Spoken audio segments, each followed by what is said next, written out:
নমস্কার বন্ধুরা, আশা করি সবাই ভালো আছেন, সুস্থ আছেন। আমিও ভালো আছি। আর কালকে প্রচুর পরিমাণে খাটুনি হয়ে গেছে, তার জন্য আজকে প্রচুর পরিমাণে কোমর ব্যথা করছে। তো সকালে উঠেছি কিন্তু কাজ করতে ইচ্ছে করছে না, তাছাড়া ওয়েদার একদমই খারাপ, মানে বৃষ্টি হতেই আছে। তো সেই জন্য এই যে সকাল সকাল চা করতে চলে এসেছি। দুধ ছিল না, কালকে রাত্রে আসার সময় নিয়ে এসেছি। তো দুধটা গরম করে নিচ্ছি, এদিকে চা করতে বসিয়েছি। আর বাড়িতে মিস্ত্রি এসছে, একটু রঙের কাজ হবে দোকানে, আর যদি সময় হয় বাড়িতে একটু করা হবে। তো মিস্ত্রিও চা খাবে, তার জন্যও করছি। আর আমার কিন্তু এখনো চান হয়নি বন্ধুরা।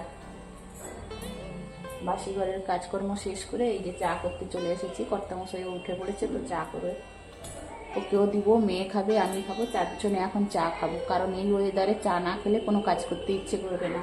তো সেই জন্য সকাল সকাল চাটাই করে নিচ্ছি আগে। তো আপনারা ভিডিওটা দেখতে থাকুন। যদি ভিডিওটা ভালো লাগে অবশ্যই একটা লাইক আর কমেন্ট করে দিয়ে যাবেন।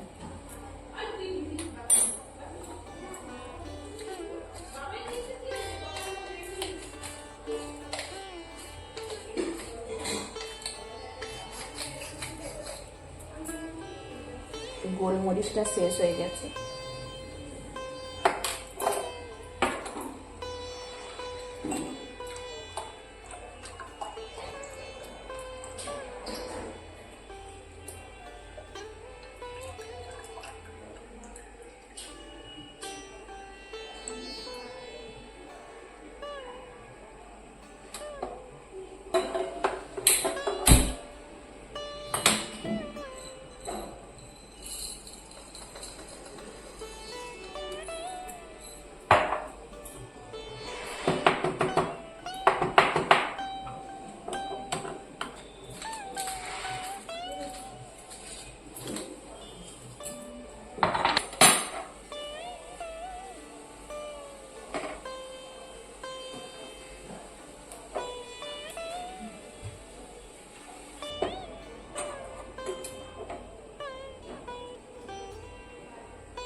যে বাতাসা দিচ্ছি, কর্তামশাই চাটা বের করে নিয়েছি, তারপরে আমাদের জন্য চা দিয়ে এই যে করছি। আর এই গুড় বাতাসা দিয়ে করবো, তার বিনা চিনিতে।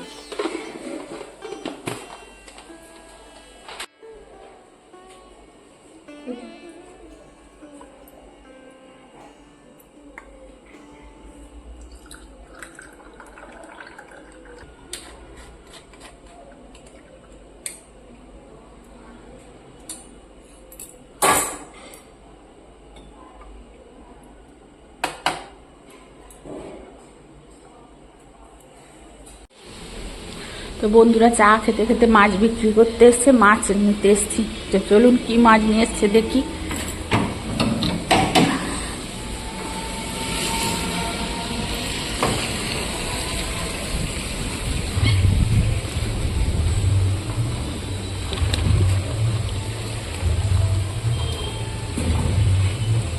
কত করি? তো মাছ তো অনেক রকমের নিয়ে এসেছে, তার সঙ্গে কাঁকড়াও এনেছে। আর মা এসেছে, তাই ভাবলাম একটু কাঁকড়া নিয়ে নিই। কারণ কাঁকড়া আজকে নিতাম না, শুধু মায়ের জন্য একটু নিয়ে নিলাম। যদিও বা মা খুব একটা খেতে পারে না, তাও কয়েকটা মাত্র নিয়েছি। আর তার সঙ্গে আরও কয়েকটা মাছ নিয়ে নিয়েছি। আর বন্ধুরা, কাঁকড়া কিন্তু আমি মোটেই ভাঙতে পারি না। তো ওই মাছওয়ালাকেই বললাম, তুমি একটু কাঁকড়াগুলো ভেঙে দাও, তা না হলে আমার কর্তামশাই ভাঙে। আসলে ও একটু দোকানের কাজে ব্যস্ত আছে বলে দোকানদারকেই বললাম ভেঙে দিতে। আর যা দাম বলছে, কি নিব।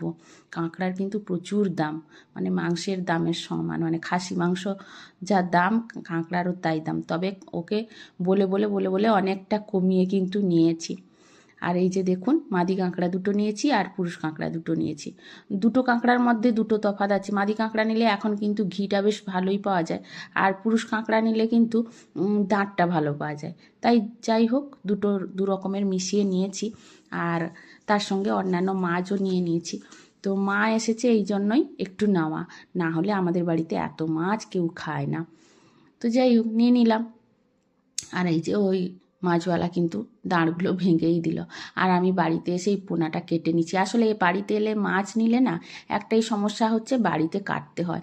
তা না হলে বাজার থেকে যদি মাছ নিয়ে আসে, তাহলে কেটে নিয়ে আসে। তো বন্ধুরা, এটা কিন্তু আমি কাঁচি দিয়ে কেটে এনেছি ওই সাইডের পালখাগুলো, আর এটা আঁশটা চামচ দিয়ে ছাড়িয়ে নিয়েছি। ওইখানে ছাড়ালে একটু ভালো হয়, বটিতে কাটলে কিন্তু চারিদিকে ছড়িয়ে ছিটিয়ে যাবে, তো সেই জন্য বেসিনে করে নিয়েছি।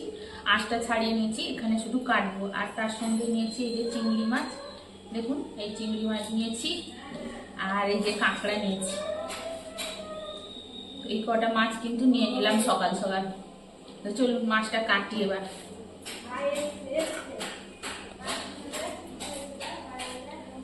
আগে চিংড়ি মাছটা কেটে নিই, তারপরে পোনা মাছটা কাটবো।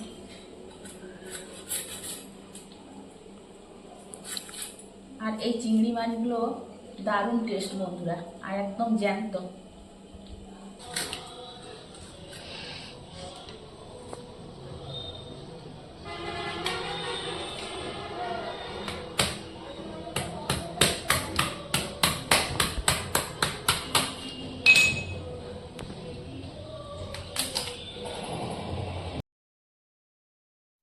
আর এই যে কাঁকড়ার খোলাটা ছাড়িয়ে নিচ্ছি, কি পরিমাণে ঘি দেখুন। মাদি কাঁকড়া দুটোই নিয়েছি, দুটোর মধ্যে কিন্তু ঘি প্রচুর পরিমাণে। তো যাই হোক, তারপরে সমস্ত কাজ কমপ্লিট করে চলে এলাম রান্নাঘরে। তো মা এসছে, মাকে একটু বললাম তুমি শুধু খুন্তি নেড়ে দাও। আসলে বন্ধুরা, মায়ের হাতের রান্না কেউই ভুলতে পারবে না। বিশেষ করে আমার মা, আমি বড় করে বলছি না, খুব সুন্দর রান্না করে।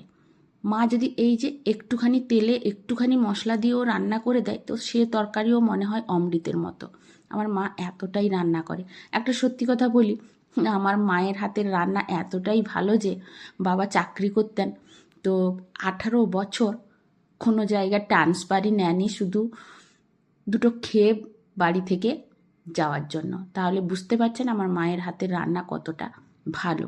আর এই যে কচু আর আলু দিয়ে পোনা মাছের একটু ঝোল করে নিব। তো আমি সব কিছু দিয়ে দিচ্ছি, মাকে বললাম তুমি একটু শুধু খুন্তিটাই নেড়ে দাও। আর সত্যি বলছি বন্ধুরা, এই খুন্তি নাড়াতেই মায়ের মনে হয় হাতে অমৃত আছে, এতটাই টেস্ট হয়। আর এতে কিন্তু কোনো মশলাই দিইনি, শুধু ওই যে মা পেঁয়াজ ভেজেছে কালো জিরে দিয়ে, তার সঙ্গে দিয়েছে নুন, লঙ্কা, হলুদ আর জিরে, সঙ্গে লাস্টে দিয়েছি একটা তেজপাতা।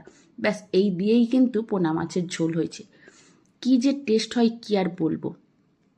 যাই হোক, তার সঙ্গে আরও অন্যান্য দুটো তরকারি আমি করেছি। আর রান্না সেদিকে বসিয়ে দিয়ে এদিকে কিন্তু সংসারের বাকি কাজগুলোও করে নিচ্ছি, কারণ আমাদের একা হাতে সংসারে করতে গেলে সময়ের মধ্যে সব কিছু করতে হয়। আর এই যে দেখুন আমাদের এই খাওয়ার টেবিলটা, তো যখনই দেখি কিন্তু এমনি এলোমেলো হয়ে পড়ে থাকে। আমি যত পরিষ্কার করতে থাকি সারাদিন, আর ততই কিন্তু এলোমেলো হয়ে পড়ে থাকে। আসলে যে যা খেলো, যে যা রাখলো, সবই সেখানেই পড়ে থাকবে। আর এই যে বোতলে জল ভর্তি করে রাখি, খালি হয়ে গেলে কিন্তু কেউ ভর্তি করার নেই, সেই আমাকে এসেই ভর্তি করতে হয়। তো এই জন্য কাজ একা হাতে করতে গেলে অনেকটাই সময় লেগে যায়। আর এই যে পরিষ্কার পরিচ্ছন্ন করা চলছে, তার মধ্যে এই চেয়ারগুলো একটু পরিষ্কার করেছি। তো আসলে আমাদের এই চেয়ারের ওপরে যে বসার সিটগুলো, ওইগুলো কিন্তু এই যে সাদা প্লাস্টিকের, এগুলোকেও পরিষ্কার করতে হয়, তা না হলে নোংরা বড্ড হয়। তো সেগুলো কালকে পরিষ্কার করে রেখেছিলাম, এখন কিন্তু চাপিয়ে দিলাম। আর ওইদিকে রান্নাও বসেছে বন্ধুরা, মানে লাস্ট লাউ চিংড়িটা বসিয়েছি, তো সেটাও দেখতে হচ্ছে।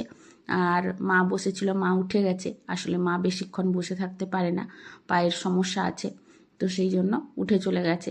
আর আমি এদিকে টুকটুক করে একটার পর একটা কিন্তু কাজ গুছিয়ে নিচ্ছি। আর এই যে দেখুন, মেয়ে কেক খেয়েছে, কেকের প্যাকেটটাও এইখানে ফেলে রেখেছে। তো যে কাজে হাত না দিব সে কাজ কিন্তু কমপ্লিট হবে না। কেন?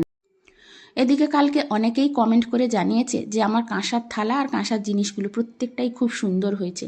হ্যাঁ গো, আসলে আমরা আগেতে কাঁসার থালাতেই খেতাম, কিন্তু এই মাজার ভয়ে এখন আর কাঁসার থালাতে খাই না। তবে এখন ভাবছি একটা একটা করে কাঁসার থালা নিয়েই নিব, এরপরে কাঁসার থালাতেই খাবো। কাঁসার থালাতে খাওয়ার মজাটাই একটা আলাদা, আর কাঁসার থালায় খেলে শরীরের পক্ষে খুবই উপকার। তো এই যে দেখুন, মায়ের জন্য ভাত বেড়ে দিয়েছি, তরকারি রেডি হয়ে গেছে। তো তারপরে আর কোনো ভিডিও করতে পারিনি বন্ধুরা, একদম আপনাদের সঙ্গে রাত্রে দেখা করছি। চিলি গার্লিক ব্রেড এই যে রেডি করে নিয়েছি। এবার কিন্তু এই বাটার ব্রেড, গার্লিক বাটার আছে এতে, আর আছে পুদিনা পাতা, ধনে পাতা আরও নেই, অরিগানো আরও শেষ হয়ে গেছে, চিলি ফ্লেক্সও শেষ হয়ে গেছে, যা আছে সেইটা দিয়েই বানাচ্ছি।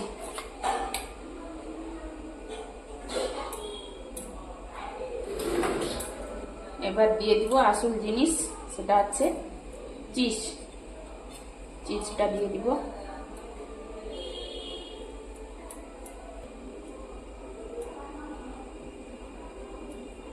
মন খুলে একদম চিজ দিয়ে দিলাম।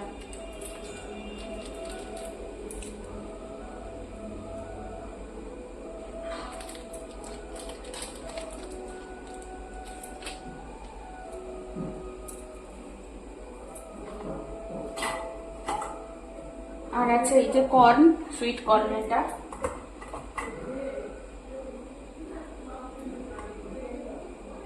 ক্যাপসিকাম দিতাম, যে ক্যাপসিকাম দিলে মেয়ে খাবে না, সেই জন্য ক্যাপসিকাম দিব না।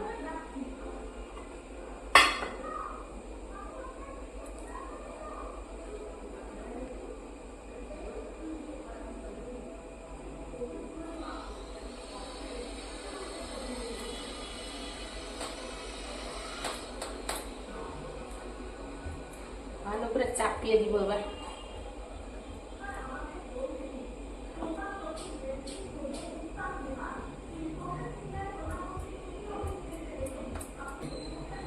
এবার একটু কাট লাগিয়ে দিব।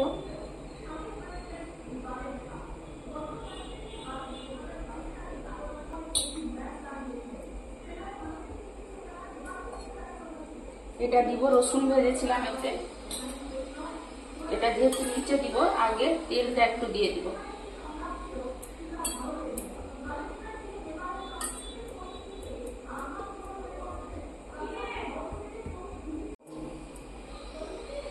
এই যে মোমো ট্রেটা, এতেই করবো, কিন্তু এটা একটু ব্রাশ করে দিলাম, অয়েল ব্রাশ করে দিলাম।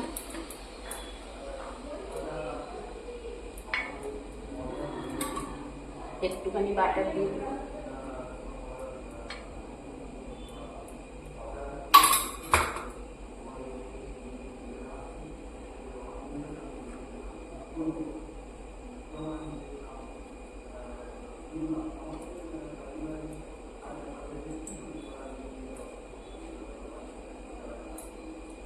এটাও কাট করে দিব। নর্মাল কড়াইতে কিন্তু করব, এই যে কড়াই বসিয়ে দিয়েছি, আর এই স্ট্যান্ড একটা দিয়ে দিচ্ছি, ডাইরেক্ট দিব না। এবার কিন্তু এটা বসিয়ে দিব, আর একটু বড় হয়ে যাচ্ছে বলে এই যে সাইড থেকে একটু মুড়ে দিয়েছি। ধিমি আছে 20 থেকে 25 মিনিট কিন্তু চাপিয়ে রাখবো, মাঝখানে এসে উল্টে দিতে হবে আবার।